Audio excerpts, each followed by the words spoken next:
my shame, my true shame, which is not my hair right now, believe it or not. NoobNugs. Hey everybody, I'm Bonnie, one of your Florida State representatives, and welcome to NoobNugs. This is the series where we answer questions for all of our new Jeep sisters about everything Jeep lifestyle. Today is going to be a little different. I'm out at the Jeep this morning having my early morning cup of coffee, and I want to let you know I'm filming this entirely on my iPhone, and there's a reason for that.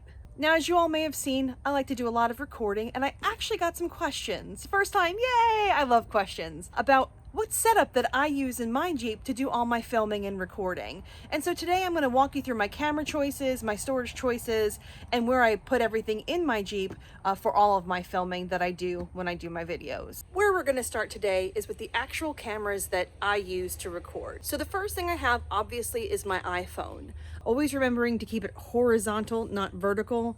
If you're going to use your iPhone, that's totally cool. New iPhones have great cameras in them, and just remember to hold it the correct way, because if you hold it up and down, not side to side, your video is going to be skewed when you go to edit that video. Flipping us around today, we're going to start up here. I have a brand new Hero GoPro 8. This is the Hero 8 series. I have the Hero Session 5 and the straight Hero Session. Down here, I have a traditional point and shoot camera. I have 2 extra power packs, so I always have battery. I have, this actually is one of my chargers. And here's my external hard drive where I save everything. And I love this case. This one particularly came from Harbor Freight. I want to get a huge one and then plan out strategically where everything's going to go. Next up is the true shame of my life, and that's this case, also purchased from Harbor Freight. This has batteries, my SD cards. It has my camera batteries in there as well.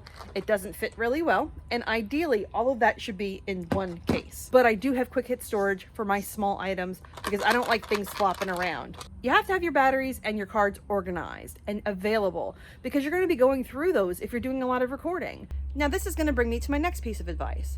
Always have extra batteries. Yes, I travel with 2 power packs. Yes, I'm in my Jeep, which automatically gives me charging power.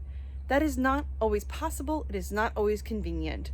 Make sure you have plenty of extra batteries that are fully charged when you head out on your trail rides or on your camping weekends, or if you're just going to the mall, whatever you do, have power to do it.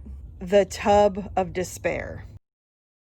The tub of despair has all my little kitsch in it that I can never find spots for. So we have my GoPro lanyard, which is great for if you're running around and you don't want to have the selfie stick. It also does have the selfie stick in here. We've got extra chargers. These are GoPro mount pieces that are all in that sack. So it's not a great setup. It's not at all organized like I always preach. However, everything is in one spot, even down to the walkies that I use on the trail. The takeaway from the tub of despair is that at least know where your stuff is. If you cannot drill down to being 100% organized, that's okay.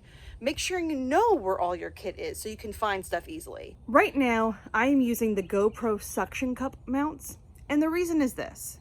I remove these when I don't need them. These take up a lot of windshield space, and so I don't like to leave them in there. They do represent a thieving temptation because if I've got these, then clearly I've got GoPro cameras somewhere. So I always remove them just for ease and convenience. Right here in the center, we do have the Rugged Ridge iPhone mount. I use that just to keep my actual iPhone in there. And of course, it holds a ridiculous amount of sunglasses because for some reason I need 15 pairs of sunglasses available to me at all times. Oh, you can see my head. Hi. This camera is just attached to the windshield. I'm telling you, it doesn't come off. As long as it's connected directly to the window, not over, for example, your Florida Sun Pass, as long as it's directly to the window, you're going to be good. It's not coming down. This one is always pointing out.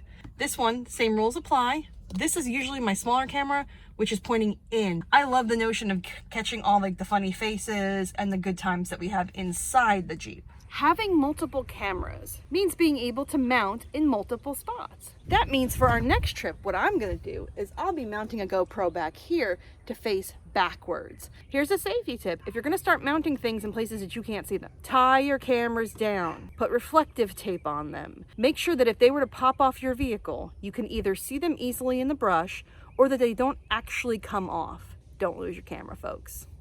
I hope this answers some questions that you may have about how to take your own video and enjoy your time out on the trails. It's a great way to create and share memories with others. Thanks for joining us on this episode of NoobNugs. As always, if you have any questions, if you have anything you'd like to see us cover here on NoobNugs, please email ladyjeepers@gmail.com. And thanks as always to Lady Jeepers for allowing me the time to share these NoobNugs with you. Remember to live your best Jeep life, and we'll see you next time.